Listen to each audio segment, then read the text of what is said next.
उस समय हमारे लोग कितने जागरूक हुए। ऐसे सोहे समाज में भी एक चिंगारी की आग जलाने के लिए माननीय बहन कुमारी मायावती जी ने कनाडा से 1985 में चुनाव लड़ा और चुनाव लड़ने के बाद बहन कुमारी मायावती 44,501 वोट लेके गई। साथियों, जब बहन जी ने शुरुआत करी राजनीति में, जब कनाडा से 44,501 वोट लेके गई बहन जी, फिर भी बहन कुमारी मायावती जी ने और माननीय साहब काशीराम साहब ने सोचा कि जब हम पहली बार प्रयोग करके 44,000 लोगों को अपने साथ इस मिशन में जोड़ सकते हैं तो आने वाले समय में हम जरूर कामयाब होंगे। उसी चीज को देखते हुए जैसे ही 1986 में बिजनौर का उपचुनाव हुआ तो माननीय बहन कुमारी मायावती द्वारा बिजनौर से चुनाव लड़ी और बिजनौर से चुनाव लड़ने के बाद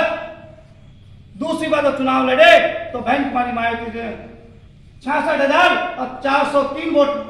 प्राप्त करने का काम किया। माननीय साहब काशीराम साहब ने सोचा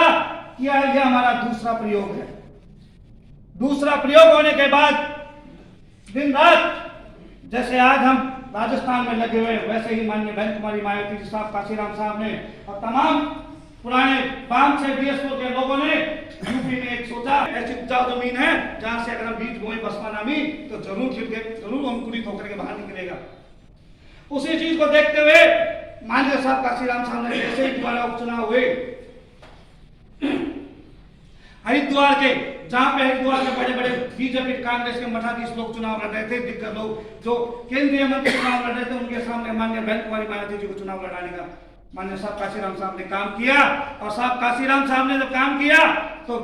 जब तीसरा उन्होंने दोबारा प्रयोग किया तो साथियों आप ताज्जुब करोगे, जब तीसरे चुनाव में बहन कुमारी मायावती जी 1,25,561 वोट लेके गई तो पूरे यूपी में जहां पे एक तमाम गुंडा राज था, जहां पे दलित शोषित पीड़ित और बहुत बड़ा अत्याचार था, वहां पे एक दलित की बेटी एक 6-5 साल पहले पार्टी तैयार की था, कोई भी जहां वोट देने का लोगों को नहीं था, जहां वोट तक नहीं दिए जाते थे, वहां पर माननीय बहन कुमारी मायावती जी ने अपने